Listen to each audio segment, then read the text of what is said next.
তো guys finally India ম্যাচটা draw করে নিল। ইন্ডিয়া বনাম অস্ট্রেলিয়া থার্ড আপনার টেস্ট ম্যাচ। যে জায়গাটা কি অস্ট্রেলিয়া এই টেস্ট ম্যাচে প্রথম 2 দিন এবং 3 দিন পর্যন্ত অনেক আগে ছিল। আমরা ভাবছিলাম এই ম্যাচটা টিম ইন্ডিয়া হারিয়ে যাবে, অস্ট্রেলিয়ার কাছে একদম হাতে ছিল ম্যাচটা।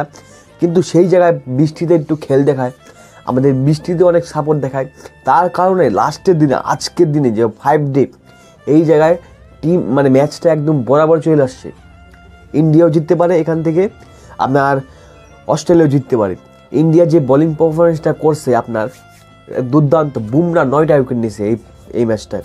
প্রথমে আমরা সবাই তো ভয়ে বয়েছিলাম, কারণ অস্ট্রেলিয়া এই ম্যাচে অনেক আগে ছিল, এই ম্যাচটা অস্ট্রেলিয়া হাতে ছিল, ইন্ডিয়া থেকে 22 চলে গেছিলো। ইন্ডিয়া এই ম্যাচটা হারলে সিরিজ থেকে জিতার অনেক কঠিন হতো। আর রোহিত শর্মার উপর অনেক সাফার হতো, রোহিত শর্মা আইসে 2-2টা ম্যাচ হারাই দিত। সেই জায়গায় জসপ্রীত বুমরা একটা ম্যাচ জিতে ফেলছে প্রথমেই, তো রোহিত শর্মার উপরে অনেক প্রেশার থাকতো। আর সেই যে প্রেশারটা বাঁচাইলো এই ম্যাচটা ড্র করলে, অনেক একটা সাকসেসফুল। এই জায়গায় ড্রটা শুধু ড্র হবে না, এই জায়গায় ইন্ডিয়ার এটা জিত হবে আর অস্ট্রেলিয়ায় এই জায়গায় এটা হার হবে। কারণ অস্ট্রেলিয়ার হাতে ছিল ম্যাচটা, অস্ট্রেলিয়া আসানি সে জিততে পারতো। সেই জায়গা থেকে ইন্ডিয়া এই ম্যাচটা ড্র করে আনলো। ভাই অনেক হ্যাপি লাগতেছে, অনেক শান্তি একটা ফিল হইতেছে। কারণ এই ম্যাচটা হারলে ভাই অনেক একটা ফালতু সিচুয়েশনে চলে আসতো টিম ইন্ডিয়া। এই জায়গা থেকে সিরিজটা জিতা অনেক কঠিন হতো। আর WTC ফাইনাল যেটা নাকি ভাই ইন্ডিয়ার স্বপ্ন ছিল, ইন্ডিয়ার স্বপ্ন কি, ইন্ডিয়া তো প্রতিবারই খেলে, যেটা আমাদের স্বপ্ন এবার WTC ফাইনাল জিতা, সেই স্বপ্নটা চুরমার হয়ে যেত ভাইঙ্গে। তো এই ম্যাচটা ড্র হওয়ার কারণে আমরা অনেকটা রিল্যাক্স, অনেকটা শান্তিতে আছি এখন পরের ম্যাচটা সবাই সমান বরাবরে যাবে আপনার মেলবোর্নে। সেই জায়গায় একটা ভালো ম্যাচ আশা করতেছি আমরা। আর এই জায়গায় অনেকগুলো প্লাস পয়েন্ট আছে টিম ইন্ডিয়ার জন্য।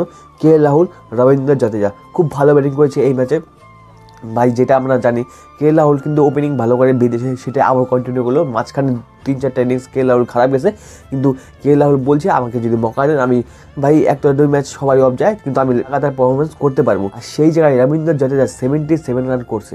এই পারিটা অনেক ইম্পর্টেন্ট ছিল, কারণ রবীন্দ্র জাদেজা অনেক দিন হয়েছে ওনার ব্যাট থেকে কোনো রান আসে নাই ভালো। এই রানটা আসলো, একটু কনফিডেন্সটা বাড়বে।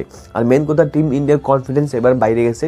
আমি আশা করছি নেক্সট ম্যাচে অস্ট্রেলিয়াকে মুখে চুখে জবাব দেবে, অস্ট্রেলিয়াকে পুরো নাচাই ফেলবে টিম ইন্ডিয়া। কারণ ইন্ডিয়া ভাই ফর্মে এসে উঠছে। আর ইন্ডিয়া যখন ফর্মে আসে না, কোনো টিম ওয়ার্ল্ডের পাত্তা পাবে না। ইন্ডিয়া তো ভাই ইন্ডিয়া। তো দেখা যাক কী হয়। আমি অনেক হ্যাপি আছি এই ম্যাচটা ড্র হইলো। দেখা হচ্ছে অন্য কোনো ভিডিওতে। আজকের জন্য